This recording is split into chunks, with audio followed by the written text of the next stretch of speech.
చాలామంది ఆడవాళ్ళమి ప్రతిరోజు ఈవినింగు పార్క్‌లో కలుస్తామండి. అక్కడ నన్ను అడిగిన క్వెషన్స్ కొంతమంది ఆడవాళ్ళు, దానికి నేను ఆన్సర్ ఏం చెప్పాననేది ఈ వీడియో స్కిప్ చేయకుండా చూస్తే మీకే అర్థమవుతుంది. హాయ్ అండి, అందరికీ నమస్తే. 8వ రోజు వారాహి అమ్మవారి పూజ నేను ఎలా చేసుకున్నాను, ఏ దీపాన్ని వెలిగించుకున్నాను, ఏ ఏ నైవేద్యాలు పెట్టాననేది ఈ వీడియోలో చూపించబోతున్నాను. నిన్న పెట్టుకున్న దీపాలని, పువ్వులని అన్నీ కూడా తీసేసి నీట్‌గా క్లీన్ చేసుకుంటున్నాను. అన్ని ప్రమిదలు కూడా చేసుకున్న తర్వాత ఇంట్లో దీపారాధన చేసుకొని తులసమ్మ దగ్గర రోజులాగే తులసమ్మ దగ్గర కూడా దీపారాధన చేసుకొని వారాహి అమ్మవారి పూజ చేసుకోవడానికి అన్నీ దగ్గర పెట్టుకున్న తర్వాతే నేను మళ్ళీ పూజ చేసుకున్నంతసేపు కూర్చున్న తర్వాత లేవకూడదు అని అంటారు కదా, అందుకని అన్నీ ఒక దగ్గరే పెట్టుకొని వారాహి అమ్మవారి పూజ దగ్గర కూర్చుంటాను. మార్నింగ్ నైవేద్యం కోసం అయితే పానకం, వడపప్పు, పంచామృతం, పాలు కూడా పెడతానండి.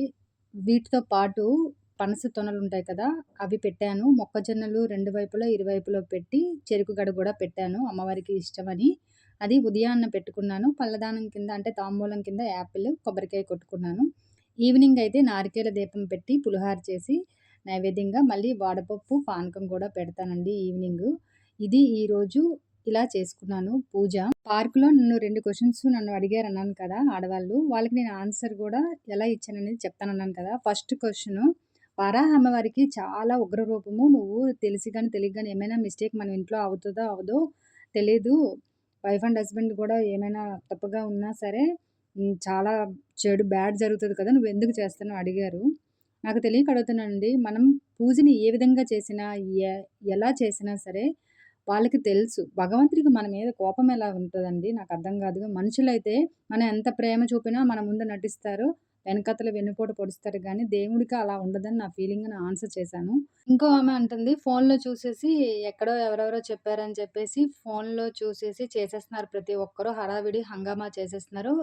ఇంతకుముందు ఇలా అలంకరణలు చేసుకున్నారా అని నన్నడిగింది. దానికి నేను ఆన్సర్‌గా ఏం చెప్పానంటే, అప్పుడు ఎలా చేయాలో, ఏ విధంగా చేయాలో తెలీదు. దేవుడి మూల గదిలో ఏ ఫోటో ఉంటే ఆ ఫోటో దగ్గర నైవేద్యాలు ఆ పేరు చెప్పుకొని చేసుకునేవాళ్ళం. అంతే తెలుసు మనకి. ఇప్పుడు ఎలా చేయాలి, ఏ విధంగా చేయాలి అనేది పెద్ద పెద్ద పండితులే పూజ ఎలా చేయాలనేది మనకి స్క్రీన్ మీద చూపిస్తున్నారు. అది చేసి మనకు కలిగిన దాంట్లో చేసుకోవడంలో తప్పేంటి అని ఆన్సర్ చేశాను. మళ్ళీ ఆ భగవంతుడు నాకు ఓపిక ఇచ్చాడు. చేసుకోవడానికి స్తోమతని కూడా ఇచ్చాడు. చేసుకోవడంలో తప్పేంటి అని కూడా చెప్పాను.